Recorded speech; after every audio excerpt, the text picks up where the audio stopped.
On a entendu les punchlines. Heureusement que les mecs ils payent le date en fait, parce que sinon, vraiment ce serait perdant dans tous les sens quoi. On a vu passer les posts LinkedIn viraux sur l'expertise business et le retour client dithyrambique. On a entendu parler du chiffre d'affaires. Dans toutes les entreprises, c'est 1,5 million de chiffre d'affaires. Mais en creusant, on s'est rendu compte que Nina Ramen ne construit pas seulement un business, elle veut créer une armée de femmes. De manière générale, je construis des business pour aider les femmes à vivre correctement dans un monde patriarcal. Alors comment est-ce qu'un simple bootcamp LinkedIn est devenu un projet politique? Et comment on s'y prend pour générer plus d'1 million d'euros avec un seul produit?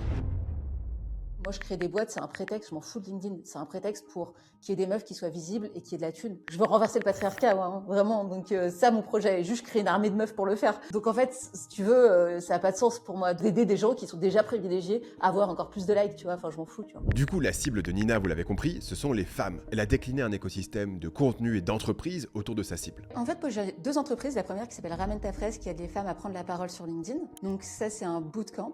Donc il y a une partie qui est en coaching et une partie qui est en live et une partie qui est en formation. Sur cette entreprise-là, je travaille avec à peu près une 40aine de personnes. Et j'ai une deuxième entreprise qui s'appelle Le Divan des Patronnes. Et l'idée, c'est à l'inverse de proposer des formats très sur mesure. Et donc là, c'est plutôt des entrepreneuses qui ont dépassé les 200 000 euros de chiffre d'affaires. Dans ces cas-là, j'ai 0 équipe, c'est que moi qui livre tout et je fais de l'accompagnement individuel. On fait des retraites en présentiel, elles sont maximum 5. Et donc là, c'est vraiment du sur-mesure pour les entrepreneuses plus avancées et leur offrir cet espace. Et forcément, pour faire tourner ce genre de machine, Nina ne peut pas faire tout seul. À ce niveau de chiffre d'affaires, vous commencez à avoir un choix. Le premier, c'est de structurer une équipe en CDI. L'avantage, c'est que vous avez une machine à votre service pour grossir. L'inconvénient, c'est que vous devez payer la machine en argent et en liberté. Du côté de Nina, le choix a été vite fait. J'ai construit un modèle freelance et donc l'avantage, c'est que j'ai un business model très lean, c'est-à-dire que j'ai pas de personnes en CDI, donc j'ai que des freelances. Ce qui m'a permis, au jour où il y a 6 mois, j'avais envie de faire une pause parce que j'avais envie de prendre du temps pour moi, j'ai pu faire pause. Donc ça, c'est le premier prérequis, c'est qu'il y a beaucoup de flexibilité et de liberté dans le modèle que j'ai créé. Donc dans les 40 personnes, il y a, on va dire, 3 grosses business units. La première, c'est la production. À chaque paquet de 10 clientes qui sont dans mon produit, il y a 2 personnes qui les accompagnent. Donc tu vois, il y a 2 accompagnantes pour 10 clientes et dans ces accompagnantes, il y a une formatrice et une responsable pédagogique. La formatrice, elle est là pour transmettre la connaissance du copywriting, de la prise de parole sur LinkedIn, et la responsable pédagogique, elle s'occupe de tout l'engagement, donc ce qu'on appelle l'accountability, parce que avec la formation en ligne a le défaut que les gens en fait sont pas forcément obligés, contrairement à du présentiel, d'écouter ce que tu dis. Tu vois, c'est la différence entre avoir un coach qui vient te chercher en bas de chez toi et puis regarder une vidéo de sport à la télé, quoi. Ensuite, sur la partie vente, j'avais une équipe de closeuses, donc à peu près 8 personnes. Donc les closeuses, c'est des personnes qui prennent des appels qui ont été réservés. Et qui est-ce qui réserve, qui fait en sorte qu'il y ait des appels qui soient réservés? C'est l'équipe marketing.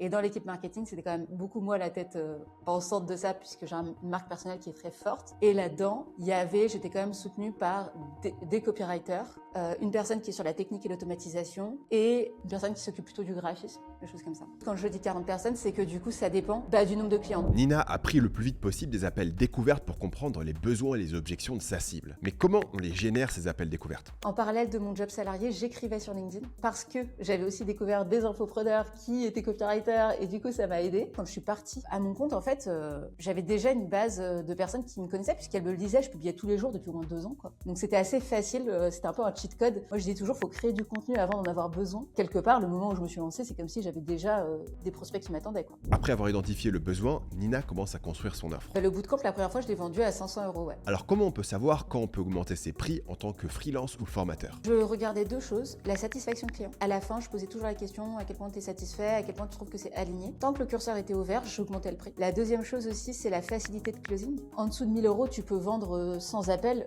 À 4 000 €, les gens ils vont pas dire tiens prends ma carte bleue. Donc en fait il faut trouver aussi le bon niveau de friction. Après moi j'ai été commerciale aussi donc j'ai pas de problème à prendre des appels. Je sais que je suis bonne dans la vente donc ça a été une force aussi pour moi. Mais après quand il a fallu le déléguer, faut aussi se dire que tu vas devoir former des gens à ça et que c'est plus dans ton scope, quoi. Et donc dans mon cas en fait j'étais aussi capée par le fait que les gens passaient à un certain stade de business, ils veulent plus se former au copywriting, ils veulent juste embaucher des copywriters. Et donc c'est là où aussi j'ai arrêter d'augmenter mes prix parce que j'arrivais à une cible où c'était plus le bon produit pour cette personne-là et j'ai préféré créer un autre produit qui est aujourd'hui celui sur lequel j'accompagne en fait, t'as passé des stades, t'as une équipe, et je m'adresse plus à toi, mais tu vas pas apprendre à faire du copywriting quand tu as une boîte qui fait 2 millions d'euros de chiffre d'affaires. Donc si vos clients acceptent trop facilement vos offres, c'est le signe que vous avez peut-être une marge de manœuvre pour augmenter vos prix. Est-ce qu'il y a un taux de closing précis qui indique que les prix sont trop bas? En fait, tant qu'il n'y a pas d'objection prix, je me dis le prix est pas assez haut, tu vois. Enfin, avoir une objection prix, c'est normal, tu vois. Si c'est un no-brainer, tu vois, il y a un sujet, quoi. Et ce qui est intéressant, c'est dans l'augmentation des prix, c'est pas de se demander comment je peux m'en mettre plus plein les poches, c'est aussi de se poser la question comment je peux réinvestir cet argent. Et donc, ce qui a été un moteur aussi pour moi d'augmentation des prix, c'était de me dire comment est-ce que je peux rendre leur expérience encore meilleure. Et donc là-dedans, c'est là où j'ai ajouté la responsable pédagogique, parce qu'avant, il y avait qu'une seule personne qui gérait 10 personnes. Et donc, j'ai doublé les effectifs par cliente. Mais moi, je voulais le bootcamp LinkedIn Hermès, en fait. Je voulais le bootcamp LinkedIn que tu payes une fois dans ta vie, mais en fait, après, t'as plus besoin de rien d'autre. T'es accompagné, t'es porté, et en plus de ça, t'as une équipe de meufs qui vont te soutenir dans ton business pendant les 5 à 10 prochaines années. C'est ça aussi qui m'a poussé à augmenter mes prix, c'est aussi comment t'as envie de te positionner sur ton marché, parce que j'aurais pu faire la même marge avec un produit. Tu vois, il y en a des bootcamps LinkedIn à 500 balles, mais moi, c'est pas l'expérience que j'offre, et parce que dans ce que j'offre et dans les valeurs que je défends, il y a, comme je te disais, la communauté, la non-mixité, et comment on crée des environnements de femmes où on est éduqués pour être les alliés les unes des autres et pas des rivales. Et donc, au travers de mon bootcamp, j'insuffle aussi ma vision, j'insuffle aussi mes valeurs, et c'est ça que j'ai voulu créer, et ça, tu peux pas le créer en faisant de la formation à distance, comme ça. La première étape pour augmenter vos prix, c'est d'avoir de bons témoignages clients. Mais le problème avec les témoignages, c'est que ça demande beaucoup de boulot pour les récolter. Vous devez identifier les clients qui ont réussi, les relancer, les convaincre de vous envoyer un message et espérer qu'ils disent quelque chose de plus utile que juste « super formation, je recommande ». Et le pire, c'est que même quand vos clients sont contents de leurs résultats, ils ne pensent tout simplement pas à vous contacter pour vous envoyer un témoignage. Schoolmaker résout ce problème parce que Schoolmaker demande automatiquement des témoignages à vos clients à 2 moments clés. Le premier, c'est qu'à chaque fois qu'ils se connectent à la plateforme, ils voient un bouton tout en haut de leur interface pour laisser un témoignage. Mais surtout, et c'est là que ça devient magique, dès qu'un de vos membres obtient un résultat, Schoolmaker lui propose automatiquement de laisser un témoignage. Le résultat, c'est que vous récoltez des témoignages au moment exact où vos clients sont contents de leur résultat sans avoir à les relancer. Et ce n'est qu'une des fonctionnalités qui rendent Schoolmaker différent. Parce que Schoolmaker, ce n'est pas juste une énième plateforme de formation. Schoolmaker rend vos formations plus faciles à vendre en ajoutant un parcours structuré, de l'accompagnement et une communauté. Vous pouvez ajouter des étapes concrètes sous chaque leçon pour forcer vos clients à passer à l'action. Vous avez une communauté intégrée directement dans votre espace de formation et vous pouvez accompagner vos clients avec des consultations vidéo, du coaching en groupe et bien plus. Cliquez sur le premier lien dans la description pour tester Schoolmaker gratuitement pendant 14 jours. Aujourd'hui, le bootcamp de Nina est à 4 000 €. Quand est-ce qu'elle a décidé d'augmenter ses prix? J'ai arrêté au moment où je commençais à me rendre compte que les gens hésitaient entre prendre un copywriter et prendre la formation. Et là, je me suis dit non, mais attends, c'est pas massif. Donc c'est ça.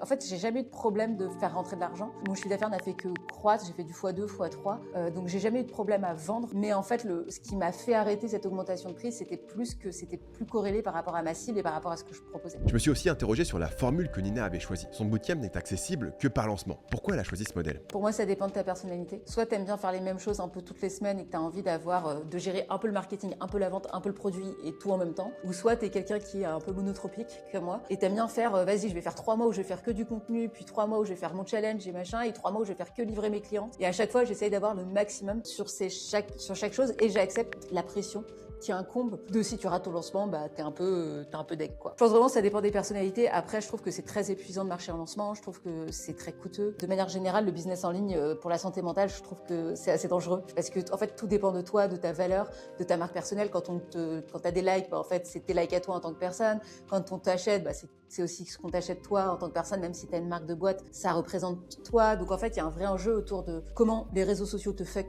et comment l'infoprenariat est intimement lié aux réseaux sociaux et à tous les mécanismes de la dopamine, de l'addiction, qui sont néfastes, premièrement. Et deuxièmement, il y a tout ce qui est lié autour du personal branding qui, même si de toute façon tu vends des culottes demain et que c'est pas toi qui les produit, en fait, de toute façon, s'il y a un problème, ce sera toi. Et troisièmement, il y a tout ce qui est lié à l'exposition, les attentes des gens, les relations parasociales et les haters. Le sujet qu'il y a à traiter autour des lancements, c'est plus un sujet autour de ta santé mentale et comment tu manages ça. Aujourd'hui, le temps des premiers appels découvertes est loin. Les clients se bousculent, ils viennent des posts LinkedIn de Nina, puis s'inscrivent à sa liste email. Ah ouais, moi je suis full LinkedIn, full organique.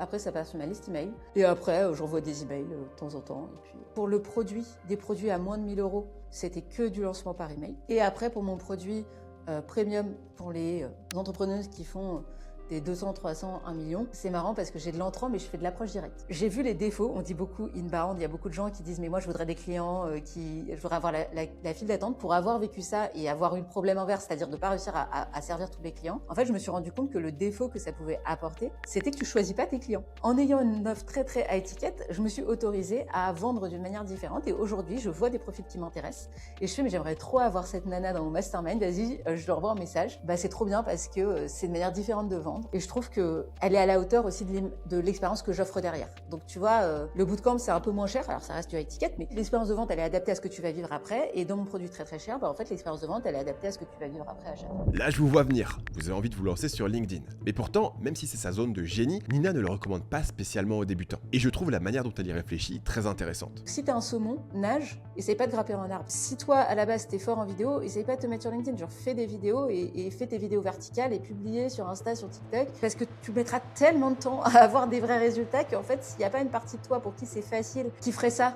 même si ça faisait pas d'argent quelque part, ça mettra tellement de temps à payer qu'en fait, si t'as pas ça, tu vas abandonner avant. Donc ça, c'est la première chose, c'est essayer de trouver un truc qui est le plus facile pour toi. Qu'est-ce qui, au-delà du résultat que ça génère, te fait kiffer de produire? Et la deuxième chose, c'est la régularité. Tu iras beaucoup plus vite si tu postes tous les jours, d'où l'intérêt de poster des choses faciles, d'où l'intérêt de poster des choses qui t'intéressent, parce que la meilleure manière d'apprendre, c'est de le faire tous les jours. Et analyse ce qui a marché, ce qui n'a pas marché. Si tu, aujourd'hui, publies un post par jour pendant 30 jours, peu importe la plateforme, au bout de 30 jours, tu auras compris des choses du marché que personne ne pourra t'enseigner parce que spécifique à ta niche, spécifique à ton audience et spécifique à toi-même sur ta capacité à créer. Peut-être que tu te rendras compte que toi, tu crées bien sur certains sujets, que tel sujet, tu pensais pas, mais en fait, ça a bien marché. Et donc, tu auras des apprentissages relatifs à toi et à ta propre niche que personne ne pourra te donner, même les meilleurs coachs business. En fait, ton but, c'est pas de créer un marché, ton but, c'est d'écouter ton marché et les likes et les commentaires et les vues ne sont que le reflet de à quel point ce que tu fais est intéressant et finalement viable pour un business. Il y a énormément de facteurs qui rentrent en compte pour trouver sa source de trafic idéale. Si vous vous demandez sur quel réseau vous devriez vous lancer, j'ai fait mon classement définitif dans cette vidéo.